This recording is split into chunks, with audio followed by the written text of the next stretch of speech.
Kan itu kan yang sudah sedang berjalan di Senjaya. Masih adakah harapan-harapan atau cita-cita yang Pak Andi Seto pikirkan dan akan dilakukan di Senjaya untuk ke depan ini?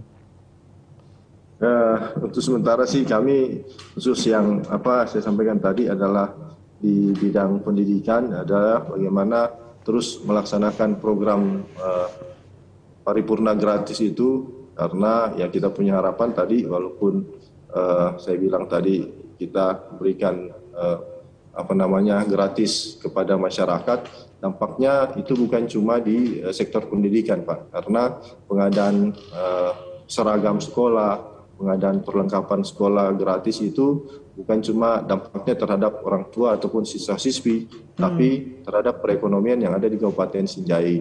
Karena dalam pengadaan barang-barang tersebut, kami meminta pada Dinas Pendidikan untuk pengadaannya itu diberikan kepada UMKM yang ada di Kabupaten Sinjai. Dalam hal ini, kalau baju, kita punya harapan dibikin oleh penjahit-penjahit asli lokal Sinjai. Pengadaan alat tulis menulis pun demikian, pengadaan tas pun demikian. Jadi ya kita punya harapan efek sampingnya, multiplier efeknya besar, Pak, bukan cuma di sektor pendidikan tetapi sampai ke ekonomi lebih luas lagi. Nah, ini kita coba terus perdalam karena memang kami punya harapan bahwa kita punya kegiatan-kegiatan yang ada di Kabupaten Sinjai, khususnya program-program yang ada di dinas-dinas punya dampak ke ekonomi yang ada di Kabupaten Sinjai.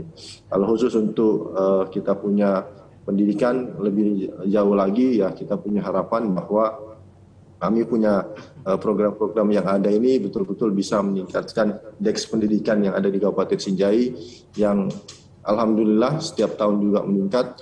Tahun kalau tidak salah 2018 58, tahun 2019 60, sekarang sudah 62. Nah, ini mudah-mudahan bisa terus. Tinggal memang kita punya harapan angka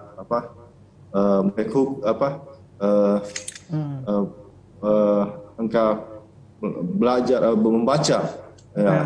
membaca di Sinjai ini masih kurang, karena banyak yang orang-orang tua yang sudah terlambat untuk sekolah ini malas ikut yang namanya ikut paket A itu. Ya, paket A, paket B. Ini kan dia berpengaruh sekali kepada membaca di angka melek baca di Kabupaten Sinjai. Kita punya harapan itu kita bisa tingkatkan, tentu mengharapkan mendorong orang-orang yang belum punya pendidikan, yang sudah berumur bisa ikut di paket-paket yang kita sudah sediakan, Pak. Kami sudah sediakan dari Dinas Pendidikan, cuma ya saat ini belum betul-betul berjalan dengan maksimal.